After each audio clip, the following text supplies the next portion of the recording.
अथ पंचदशो अध्यायः 15वां अध्याय पुरुषोत्तम योग। 14वें अध्याय में भगवान श्री कृष्ण ने तीनों गुणों का स्वरूप, उनके कार्य, उनका बंधन स्वरूप और बंधे हुए मनुष्य की उत्तम, मध्यम आदि गतियों का विस्तार पूर्वक वर्णन किया तथा उन गुणों से रहित होकर भगवत भाव को पाने का उपाय और फल बताया।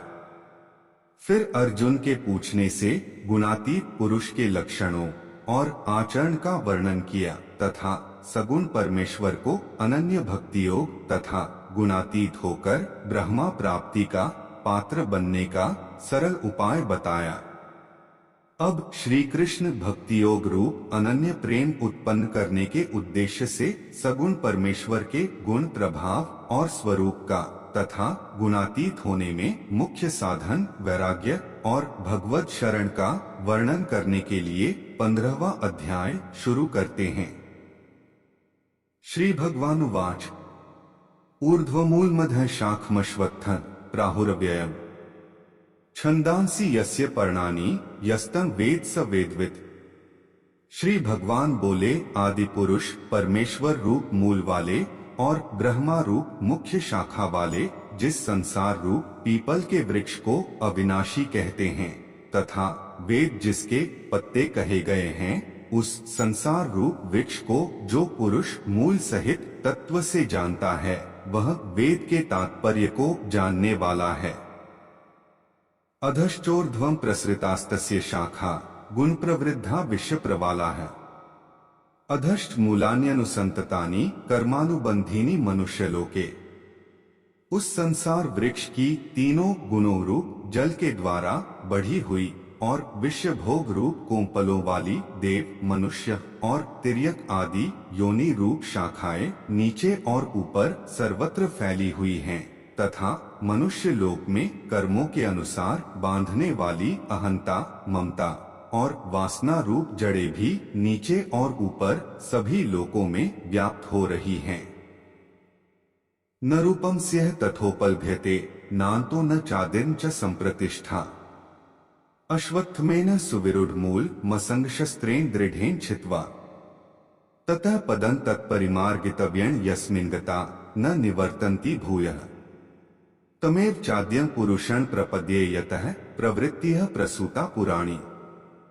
इस संसार वृक्ष का स्वरूप जैसा कहा है वैसा यहाँ विचार काल में नहीं पाया जाता, क्योंकि न तो इसका आदि है और न अंत है तथा न इसकी अच्छी प्रकार से स्थिति ही है।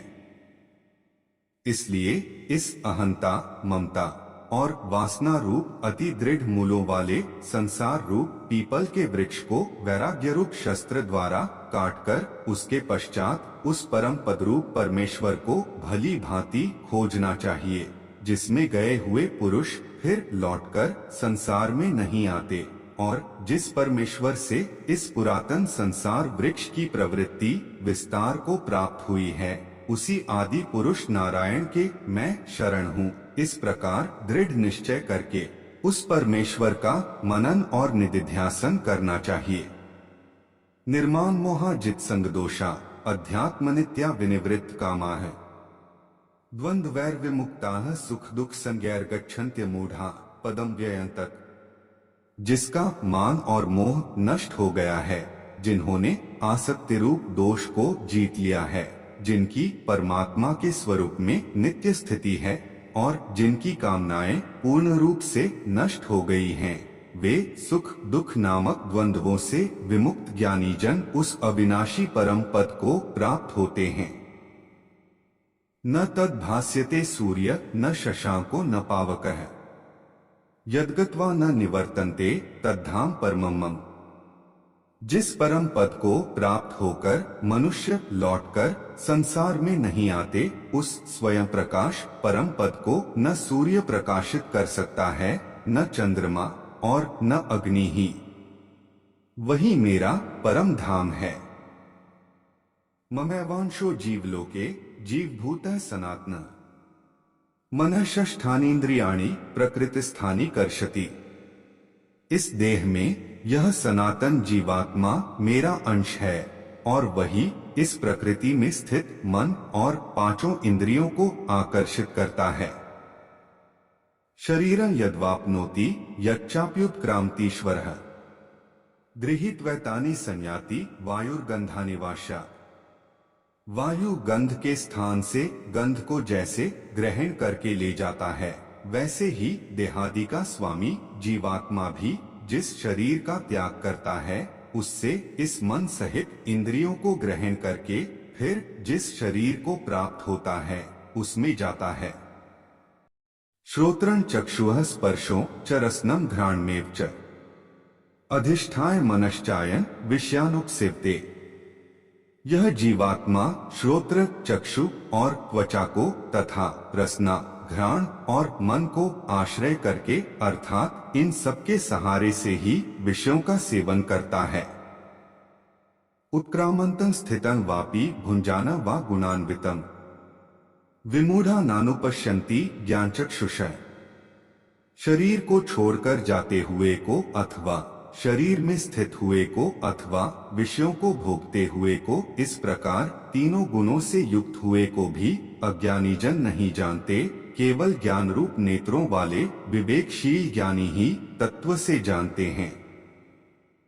यतन्तो योगिनश्चैन पश्यन्त्यात्मन्यवस्थितम् यतन्तोप्यकृतात्मानो नैन पश्यन्त्यचेतसः। यत्न करने वाले योगी जन भी अपने हृदय में स्थित इस आत्मा को तत्व से जानते हैं, किंतु जिन्होंने अपने अंतःकरण को शुद्ध नहीं किया है, ऐसे अज्ञानी जन तो यत्न करते रहने पर भी इस आत्मा को नहीं जानते। यदादित्यक्तं तेजो जगद्भास्यतेऽखिलम् यच्चन्द्रमसि यच्चाग्नौ तत्तेजो विद्धि मामकम्। सूर्य में स्थित जो तेज संपूर्ण जगत को प्रकाशित करता है तथा जो तेज चंद्रमा में है और जो अग्नि में है, उसको तुम मेरा ही तेज जानो। गामाविश्य च भूतानि धारयाम्यहमोजसा पुष्णामि चौषधीयः सर्वाः सोमो भूत्वा रसात्मकः। और मैं ही पृथ्वी में प्रवेश करके अपनी शक्ति से सब भूतों को धारण करता हूँ और रस स्वरूप अर्थात अमृतमय चंद्रमा होकर संपूर्ण औषधियों को अर्थात वनस्पतियों को पुष्ट करता हूँ। अह वैश्वानरो भूत्वा प्राणिना देहमाश्रितः प्राणापान समायुक्तः पचाम्यन्नम चतुर्विधम्। मैं ही सब प्राणियों के शरीर में स्थिर रहने वाला प्राण और अपान से संयुक्त वैश्वानर अग्निरूप होकर 4 प्रकार के अन्न को पचाता हूँ। सर्वस्य चाह हृदि सन्निविष्टो मत्तः स्मृतिर्ज्ञानम पोहनम च वेदैश्च सर्वैर्मेव वेद्यो वेदांतकृत वेद विदेव चाहम। मैं ही सब प्राणियों के हृदय में अंतर्यामी रूप से स्थित हूँ तथा मुझसे ही स्मृति, ज्ञान और अपोहन होता है और सब वेदों द्वारा मैं ही जानने के योग्य हूँ तथा वेदांत का कर्ता और वेदों को जानने वाला भी मैं ही हूँ। द्वाविमो पुरुषो लोके क्षरश्चाक्षर एव च क्षरः सर्वाणि भूतानि कूटस्थोक्षर उच्यते। इस संसार में नाशवान और अविनाशी भी ये 2 प्रकार के पुरुष हैं। इनमें संपूर्ण भूत प्राणियों के शरीर तो नाशवान और जीवात्मा अविनाशी कहा जाता है। उत्तमः पुरुषस्त्वन्यः परमात्मेत्युदाहृतः यो लोकत्रयमाविश्य बिभर्त्य व्यय ईश्वरः। इन दोनों से उत्तम पुरुष तो अन्य ही है जो तीनों लोकों में प्रवेश करके सबका धारण पोषण करता है तथा अविनाशी परमेश्वर और परमात्मा इस प्रकार कहा गया है। यस्मात् क्षरमति तो हम अक्षरात्पि चोत्तमः अतोस्मि लोके वेदे च प्रथितः पुरुषोत्तमः। क्योंकि मैं नाशवान जड़ वर्ग क्षेत्र से सर्वथा अतीत हूँ और अविनाशी जीवात्मा से भी उत्तम हूँ, इसलिए लोक में और वेद में भी पुरुषोत्तम नाम से प्रसिद्ध हूँ। यो मामेवं सम्मूढ़ो जानाति पुरुषोत्तम स सर्वविद भजति मां सर्वभावेन भारत। भारत, जो ज्ञानी पुरुष मुझको इस प्रकार तत्व से पुरुषोत्तम जानता है, वह सर्वज्ञ पुरुष सब प्रकार से निरंतर मुझ वासुदेव परमेश्वर को ही भजता है। इति गुह्यत्मन शास्त्रमिद मुक्ता मयानघ एतद् बुद्ध्वा बुद्धिमान स्यात् करितकित्यश्च भारत। हे निष्पाप अर्जुन, इस प्रकार यह अति रहस्य युक्त गोपनीय शास्त्र मेरे द्वारा कहा गया, इसको तत्व से जानकर मनुष्य ज्ञानवान और कृतार्थ हो जाता है। ओम तत्सदिति श्रीमद् भगवद गीतासूपनिषत्सु ब्रह्म विद्यायां योग शास्त्रे श्री कृष्णार्जुन संवादे पुरुषोत्तम योगो नाम पंचदशोऽध्यायः।